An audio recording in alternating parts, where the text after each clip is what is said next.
Voltando um pouquinho agora no verso 7, para contextualizar, diz: Ah, que grande é aquele dia, e não há outro semelhante. É tempo de angústia para Jacó, ele, porém, será livre dela. Jacó aqui é Judá e Israel, como disse acima. É o povo de Daniel. Gentios que foram enxertados na mesma oliveira.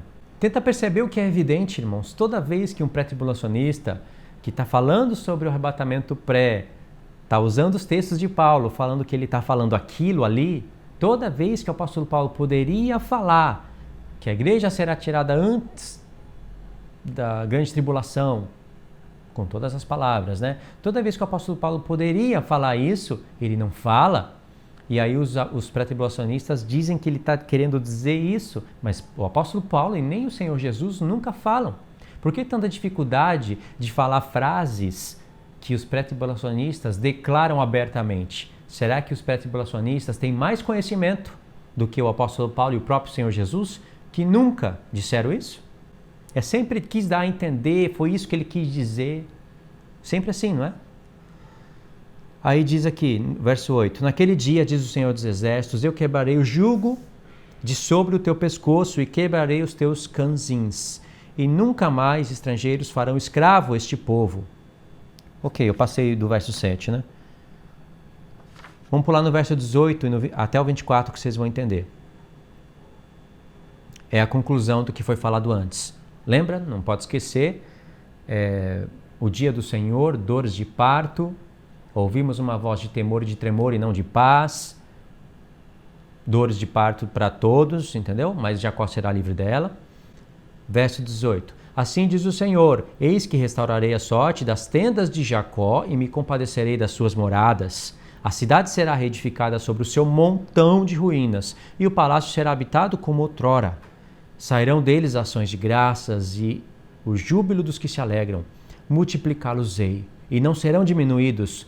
Glorificá-los-ei, e não serão apoucados. Seus filhos serão como na antiguidade, e a sua congregação será firmada diante de mim, e castigarei todos os seus opressores. Olha só o texto, que lindo isso daqui. O seu príncipe procederá deles, do meio deles sairá o que há de reinar. Falo-ei aproximar, e ele se chegará a mim. Pois quem de si mesmo ousaria aproximar-se de mim, diz o Senhor. O príncipe sairia do meio deles, teria que nascer por uma mulher, teria que estar no meio do povo, e Deus está falando: eu vou fazer ele se chegar a mim, vai subir aos céus. Porque de si mesmo, quem ousaria fazer isso? Verso 22, é tipo uma conclusão depois de tudo o que acontece após o Senhor Jesus ter ido nos céus, porque quando ele chegou nos céus foi dito: assenta-te à minha direita, até que ponha todos os inimigos por estrado de seus pés. Quando isso acontecer, o verso 22, vós sereis o meu povo e eu serei o vosso Deus. Eis a tempestade do Senhor, o furor saiu, e um redemoinho tempestuoso sobre a cabeça dos perversos. Não voltará atrás o brasume da ira do Senhor, até que tenha executado e cumprido os desígnios do seu coração. Nos últimos dias entendereis isso. Os últimos dias já começou nos tempos dos apóstolos, e hoje muito mais nós teríamos que estar entendendo isso. Se eu continuasse lendo, vai ter uma epígrafe aqui no meio. Eu não escolhi o texto de Jeremias 31 para ler, mas se eu continuasse lendo, essa epígrafe aqui eu chutaria de lado. Aí diz: naquele tempo, referido acima, diz o Senhor, serei o Deus de todas as tribos de Israel e elas serão o meu povo. Por que ele fala isso? Só quem conhece as duas casas de Israel pode compreender isso. E no verso 9, lá para o 17 e 18, ele vai falar de Efraim, que Efraim é o primogênito dele. E lá no verso 31, ele vai falar que vai fazer nova aliança com as duas casas de Israel. Isso é a mensagem só para quem conhece a história do povo de Deus verdadeiramente. Entendeu, irmãos? Então eu li aqui Isaías 13 e Jeremias 30. O Salmo 110, irmãos, vamos pular para resumir. Vai falar a mesma coisa, né? Assenta-te à minha direita, até que eu ponha todos os inimigos por estrado dos seus pés. Aí lá no verso 5 vai falar: o Senhor que está à tua direita, é o Davi, pelo Espírito profetizando. O Senhor que está à tua direita é aquele que ascendeu aos céus. Ele vai executar a ira, ele vai despedaçar as cabeças, vai despedaçar os reis. Era isso que eu queria pegar lá, no dia da ira dele. Então, resumi o Salmo 110. Por que eu escolhi o Salmo 110? Porque ele foi um homem que ascendeu até os céus. Eu li em conexão com Jeremias 30, a partir do verso 18, que diz que do meio dele sairia um que iria reinar sobre o povo e ele se chegaria até Deus, porque quem de si mesmo ousaria fazer isso? E aí no verso 18, no verso 24, diz: nos últimos dias entendereis isso. Ok, irmãos, agora vamos para Romanos. Romanos capítulo 2. É interessante isso, e aqui começa a confusão para quem pensa que está prestando atenção, mas não conhece com precisão a palavra de Deus. Não quer dizer que não conhece nada, não quer dizer que vai errar em tudo, mas vai errar nesses pontos, com certeza. Romanos 2, do 1 ao 13. Portanto, és indesculpável, ó homem, quando julgas, quem quer que sejas, porque no que julgas a outro, a ti mesmo te condenas, pois praticas as próprias coisas que condenas. Bem sabemos que o juízo de Deus é segundo a verdade contra os que praticam tais coisas. Tu, ó homem, que condenas os que praticam tais coisas e fazes as mesmas, pensas que te livrarás do juízo de Deus? Ou desprezas a riqueza da sua bondade e tolerância e longanimidade, ignorando que a bondade de Deus é que te conduz ao arrependimento? Mas segundo a tua dureza do coração impenitente, acumulas contra ti mesmo ira. Para quando, irmãos? Para o dia da ira da revelação e da revelação do justo juízo de Deus. Esse é o texto principal. Mas segundo a tua dureza e coração impenitente, acumulas contra ti mesmo ira, para o dia da ira e da revelação do justo juízo de Deus. No tempo de Apocalipse, nós vamos ter 7 trombetas. No tempo de Apocalipse. No tempo final, Apocalipse diz que nós vamos ter 7 trombetas e também 7 taças que são ditas que são as taças da ira de Deus. E João fala lá que com a última taça, na qual Deus se lembra da grande Babilônia e derrama, e aí quando ele derrama, diz que as cidades das nações caíram, as cidades no plural, não caiu só uma, ele lembrou da grande Babilônia. E ali diz que quando Deus derrubou tudo que o homem construiu durante séculos, por causa da sua suposta sabedoria, da Revolução Industrial, Deus derruba tudo num dia. E João diz, ali acaba a ira de Deus. A ira de Deus, que João está falando que acaba, é uma ira, mas que não é ali revelado o dia do juízo, porque após aquele momento vai ter que ter ressurreição dos mortos. Os que não ressuscitam na primeira ressurreição vão ressuscitar só na segunda, e ali na segunda, se o nome da pessoa não se achar escrito no livro da vida, ela vai ser lançada no lago de fogo, e ali a ira de Deus. E é esse momento que Paulo tem aqui na mente. Porque senão, se o tempo da ira fosse só a grande tribulação, para a linha pré-tribulacionista, né? Toda a humanidade passada teria escapado da ira de Deus, os que cometeram perversidade. Que ira que eles iriam sofrer se já morreram? Eles têm que sofrer a ira da condenação no lago de fogo. Agora, como os que vão viver no tempo da besta vão se agregar à besta e a iniquidade vai ser muito grande como nunca houve antes, além deles receberem a ira de Deus naquele tempo, ainda vão receber a ira de Deus eternamente, se apartando da glória dele para sempre. Entenderam, irmãos? É essa ira e esse pensamento que Paulo tem aqui e coloca de maneira resumidamente. Entende? Mas segundo a tua dureza do coração impenitente, acumulas contra ti mesmo ira, para o dia da ira e da revelação do justo juízo de Deus. Por que eu falei tudo isso? Porque tem 2 linhas pré-tribulacionistas. A primeira é a mais fraca, é a pior, e vocês vão ver pregadores aí, eminentes, que fazem parte da primeira linha. Qual é a primeira linha? Pregam o arrebatamento iminente, a qualquer momento, baseado na pregação de Paulo, supostamente que ele cria assim, que ele pregava assim, ele ensinava a igreja a esperar o Senhor Jesus já naquele tempo. Então, como o próprio Paulo pregava o arrebatamento iminente, hoje se prega assim. A segunda linha do pré-tribulacionista, do pré-tribulacionismo, é mais esperta, porque eles pregam o arrebatamento secreto, não tão secreto assim, mas é um arrebatamento que jamais poderia ter acontecido naquele tempo, e isso faz sentido, porque Paulo conhecia as profecias dos pés da estátua, conhecia os 10 chifres da besta, e no tempo dele não tinha nada disso. Como ele iria pregar o arrebatamento secreto e depois em 7 anos acontecer tudo? Não faria o menor sentido isso. Então, existe a segunda linha, que prega que a igreja será livrada da grande tribulação dos 7 anos, mas seria mais ou menos nesse tempo. Pode acontecer a qualquer momento. É um erro também, mas é um erro menor do que a primeira linha. Enfim, irmãos, eu acho que deu para vocês entenderem mais ou menos o que eu quis dizer com todos esses textos que eu li, não é?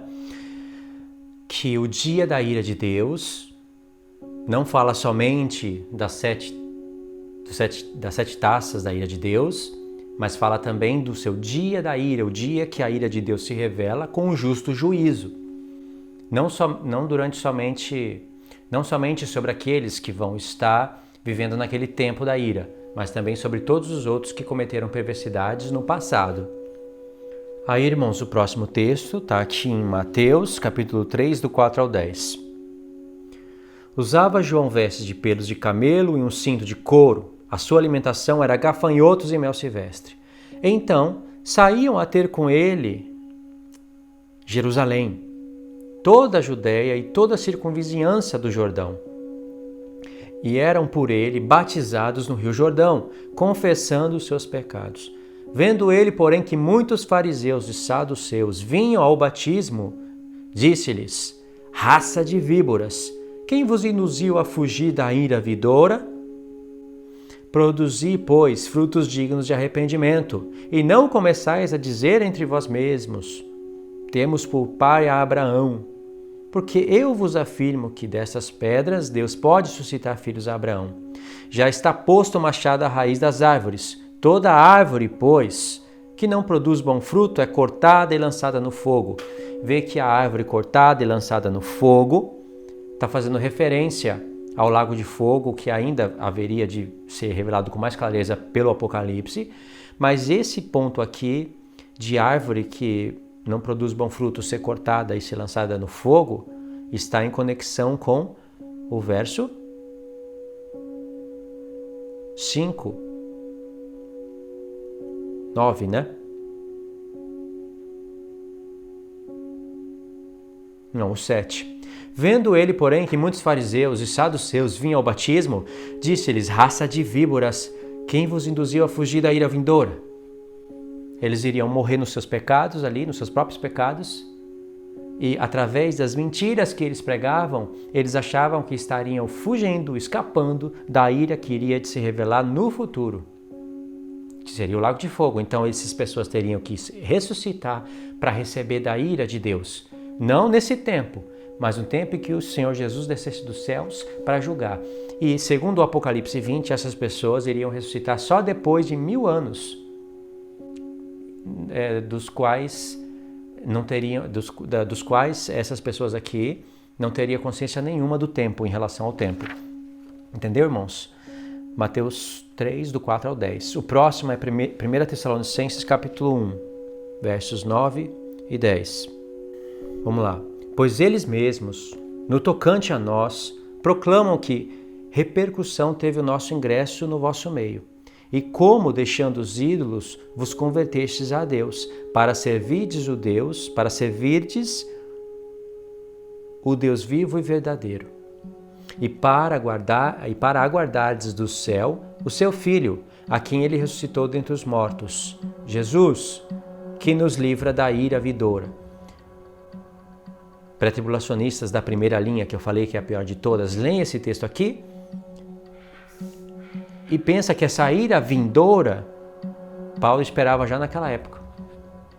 Irmãos, se a pedra bate nos pés da estátua, e é ali que é removido todos os reinos da terra, e é ali que tem que ser o arrebatamento da igreja, pelo menos na linha pré-tribulacionista tem que ser um pouquinho antes da pedra bater, a ira vindoura teria que estar relacionado naquele tempo dos pés da estátua. E nesse tempo que Paulo está escrevendo, ainda não tinha nem 2 pernas da estátua de ferro. Roma ainda iria se dividir em 2 para fazer sentido a estátua. E depois aquele mesmo reino se levantar 10 reis num futuro muito grande. muito distante.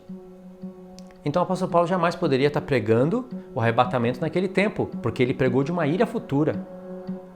E essa ira aqui, vindoura, que Paulo fala, Deus nos livra, não é que ele tinha em mente que Jesus poderia vir naquele momento e arrebatar a igreja 7 anos antes da grande tribulação e aí livrou da ira. Será que o apóstolo Paulo era tão tosco assim? Ou tem que pôr essa palavra? Será que ele era tão fraquinho de profecia assim? Agora, a ira vindoura na mente do apóstolo Paulo, além de pegar todos esses textos que eu li para vocês, ele era muito mais sábio que isso, ele estava se referindo à ira de Deus, como ele falou em Romanos 2. Que aquelas pessoas que não se convertem estão separadas e reservadas para o dia da ira. Quando o Senhor Jesus voltar e aí se manifestar o reto juízo de Deus. Entendeu, irmãos? Aí tem mais um. 1 Tessalonicenses 5, verso 9 e 10. Aqui nessa carta ele fala muito da vinda do Senhor. Porque Deus não nos destinou para a ira, mas para alcançar a salvação mediante o nosso Senhor Jesus Cristo. Até o 11, né? Que morreu por nós para que, quer vigiemos, quer durmamos, vivamos em união com Ele. Consolai-vos, pois, uns aos outros e edificai-vos reciprocamente, como também estáis fazendo. Então, é a mesma coisa a minha explicação agora, é a mesma explicação do verso de antes. Deus nos livra da ira futura, né? Aí quando você volta um pouquinho, irmãos, o assunto dele, que não é só vir pegar esse texto aqui e sair conectando com um monte de outro. Um contexto imediato, sei lá, peguei aqui do verso 1 mesmo. Vamos ver qual é o assunto dele. Irmãos, relativamente aos tempos e às épocas, não há necessidade que eu vos escreva. Pois vós mesmos estáis inteirados com precisão de que o dia do Senhor vem como um ladrão de noite. Quando andarem dizendo paz e segurança, eis que lhe sobrevirá repentina destruição. Como vêm as dores de parto, aqui está para dar à luz e de modo nenhum escaparão. De onde ele está tirando isso? Eu já ouvi dizer, vocês também já devem ter ouvido, a revelação do Senhor Jesus exclusivamente para o apóstolo Paulo no Novo Testamento. O arrebatamento não tinha nos profetas, era só um vislumbre, uma coisa que não tinha como entender. E aí o Senhor Jesus revelou unicamente para o apóstolo Paulo, diretamente para ele, sem ter como tentar ver como que não é nos profetas. Então, acredita só no que Paulo escreveu, porque a revelação do arrebatamento 7 anos antes da grande tribulação, foi unicamente para ele. E engraçado que ele nunca falou isso com as próprias palavras, né? Nunca falou que a igreja será tirada 7 anos antes da grande tribulação. Uma coisa que se fala assim tão facilmente, ele nunca falou, teve tanta dificuldade para soltar uma frase dessa. E aqui Paulo está falando as mesmas coisas que nós lemos em Jeremias 30, do 1 ao 7. Dores de parto, ouvimos uma voz de temor e de tremor e não de paz, porque em textos anteriores do profeta Jeremias, estariam pregando paz, paz, quando não há paz. Eu não separei esses textos aqui porque o objetivo do vídeo era outro, né? Mas pode procurar no profeta Jeremias que vai ter várias vezes paz, paz e não há paz. Os falsos profetas pregavam paz. E aí em Jeremias capítulo 30, ali, nesses versos vai ter o dia do Senhor e não há outro semelhante, dores de parto, as mesmas coisas que ele está escrevendo aqui. Entende que ele tirou isso dos profetas? E aí ele diz aqui, irmãos, mas vós, irmãos, não estáis em trevas, para que esse dia, como ladrão, esse dia do Senhor, como ladrão, vos apanhe de surpresa. Porquanto vós todos sois filhos da luz e filhos do dia, nós não somos da noite nem das trevas. Assim, pois, não durmamos como os demais, pelo contrário, vigiemos e sejamos sóbrios. O apóstolo Paulo falou aqui do dia do Senhor, da vinda do Senhor Jesus como ladrão. Isso aparece em outras cartas e a última vez que aparece, o Senhor Jesus está selando o que significa a vinda dele como ladrão. No intervalo da 6ª para a 7ª taça, Jesus diz, eis que venho como ladrão. Ele ainda não veio. O seu povo está separado, está guardado, uma parte do seu povo, né? Por isso que eu fiz o estudo com o irmão Pedro de Apocalipse 12 para colocar cada peça no seu lugar. Tem um povo na terra guardado, separado, outros estão morrendo, dando testemunho pelo Senhor Jesus. A besta está lá fazendo a festa, a marca da besta, estão matando os santos. Tudo isso está acontecendo, mas o seu povo está guardado na terra. As taças, os derramamentos das taças, se você for olhar para as figuras delas, semelhantemente às que aconteceu no tempo do Egito. E Deus prometeu pelos profetas que faria os sinais do Egito novamente. Por isso, irmãos, a mulher está indo para o deserto com asas de águia. Para que isso? Para fazer referência ao tempo do Êxodo, para nos revelar muito mais coisas do que essas que eu estou falando. Mas Jesus está falando da sua vinda como ladrão da sexta para a sétima taça. Então a igreja ainda estará na terra e será arrebatada ali entre a sexta e a sétima taça. Na sétima taça ela é arrebatada. E aí Deus arrebenta com tudo e usa o seu próprio povo arrebatado para destruir o resto. Porque na sexta taça, o que está acontecendo? O rio Eufrates seca, sai espírito imundo da boca do dragão, da besta e do falso profeta, espírito como de rã, e vai enganar os reis da terra, os lá do Oriente, para o dia da batalha, para o grande dia da batalha. Entendeu, irmãos? E isso está nos profetas, lá em Gog, Magog. Isso é a palavra de Deus.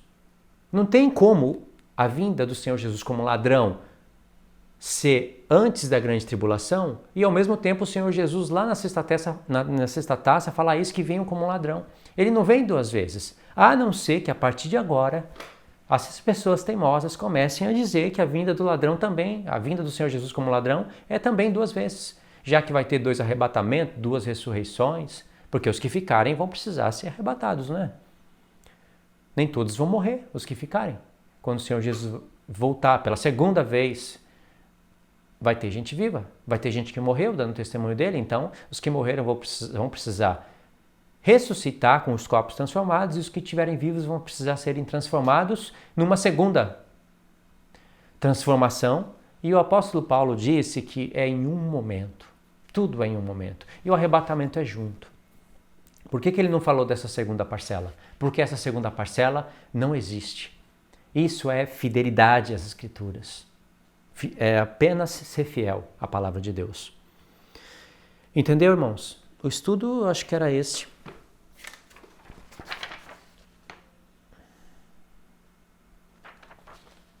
Entendeu, irmãos? Aqui eu finalizo o estudo.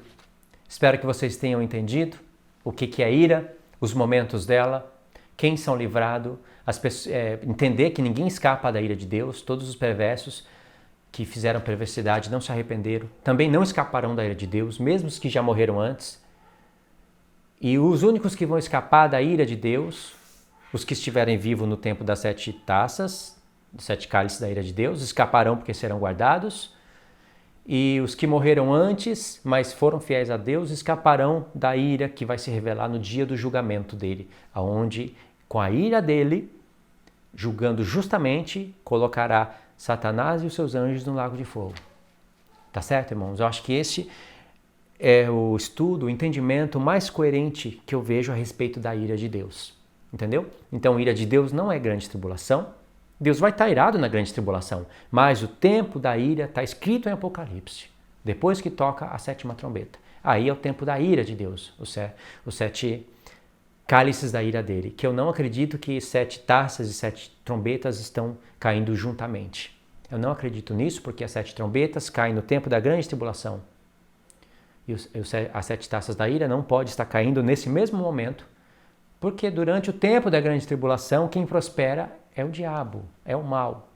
Ele mata os santos, ele faz guerra e vence. A ira vem depois. Ele só tem poder para agir durante 42 meses. Ele faz a festa aí. Mas depois disso, se prepara. Ninguém escapa da ira de Deus.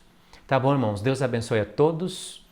Espero que vocês possam realmente ter compreendido. Não esquece de fazer todas as coisas que se faz para ajudar o canal. Comenta aí o que você compreendeu. Se não concordar e for educado, o comentário fica. Se for um arrogante, como muitos aparecem aí com arrogância, eu nem excluo o comentário, eu vou direto e bloqueio a pessoa do canal. Eu faço isso mais umas 10, 15 pessoas cada vez que eu vou ver os comentários. Eu vou bloqueando. É tudo seguidores de Romilson Ferreira, seguidores calvinistas de outros canais, todas essas pessoas que vêm com arrogância, nem parece cristão. Eu vou só bloqueando, porque o canal, os comentários, é para as pessoas conversarem, discutirem, discordarem saudavelmente. Não é para ficar como filhos do diabo, um querendo xingar o outro. Nem parece cristão. Só podia ser seguidores de Romilson Ferreira, nem vou mencionar os outros canais. Tá bom, irmãos? É isso daí, tá? Fiquem na paz de Cristo. Deus abençoe a todos.